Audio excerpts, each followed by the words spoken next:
Well, thank you very much in studio. Well, earlier on, the IEC Commissioner in the Western Cape, Mr. Michael Hendricks, was giving us an update of what transpired here in the Western Cape. He was detailing the numbers.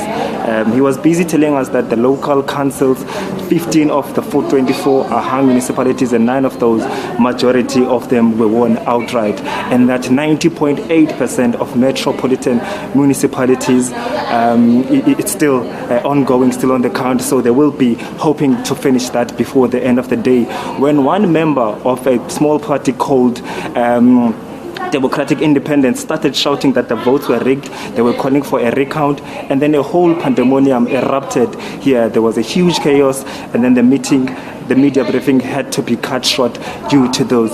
But what we picked up from the media briefing was that 15 of the local councils will be hung municipalities. That would mean that most of political parties would have to go into coalitions.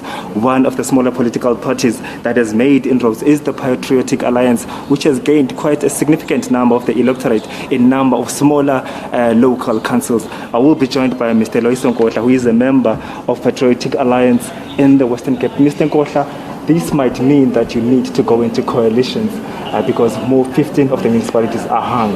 What are you looking for in some of the partners there? What we have said this morning when we had a special meeting addressed by the leader of Patriotic Alliance, President Gauteng, we put a simple condition. The things that we have committed to people before election, we want them to happen. Anyone who wants our support will go with partner with anyone as long you agree to bring back God to the schools, because the social, the moral fiber of our society is being ravaged by a lot of social ill. Therefore, it is important that we start from the foundation phases to teach our kids how to behave in society, how to become a leader in the house and outside of the world. So one thing, we want to bring back God to the schools as a matter of principle. Number 2, if you agree that illegal foreigners must be deported back to their own countries, we do not believe that you must hire engineers, teachers, nurses while we are faced with a lot of them unemployed in this country. We must create jobs, we must invest in these communities. So those are the things that we believe in. Do you have any other elements that you want to, conditions that you want to set besides those 2? No, there is no other condition. Those are the things that we said.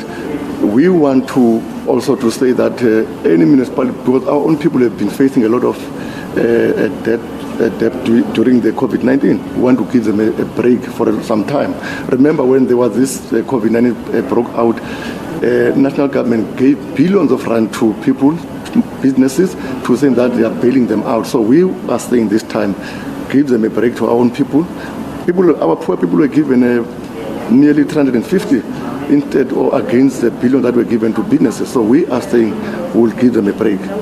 Thank you so much, Mr. Nkohla from the Patriotic Alliance, who is likely to be the kingmaker in most of those hung municipalities here in the Western Cape, outlining some of the conditions, saying there are only 2 conditions that they are setting out. They want to bring back God in schools and into society, and the second one, they want to make sure that the illegal foreigners are deported back to their countries. I am also joined by political analyst Asanda. Asanda, talk to us about those conditions that are set by the parties that could make it volatile for those coalition to coexist and also to function very well. Just elaborate to us about that. Yeah, I think that what's going to be interesting is the ways in which the different political parties find each other. And so if you have, for example, a DA and an ANC, which in most people's minds are ideologically far apart, how do we bring those people together, or even an EFF and a DA? And what are the conditions under which these people could be in a coalition government, and how do they begin the process of negotiating? These are going to be some of the tough decisions that people are going to make. But like I said earlier, I think that, we do have experience as a country of coalition governments, even though it wasn't that great for the past term. And so I'm hoping that this term there's going to be, a lot more work that goes into how to negotiate. Well, thank you so much, Asanda, political analyst, saying, of course, the past 10 years, she is hoping that political parties might have learned some of the strategic positions on how to run those coalition governments and make them to be functional. So this is what we'll be seeing here in the Western Cape a lot lately, because there are 1,500 municipalities that are likely to go into coalitions. From myself, Atule Joga, and my colleague, Pam Zogufa, back to you, studio.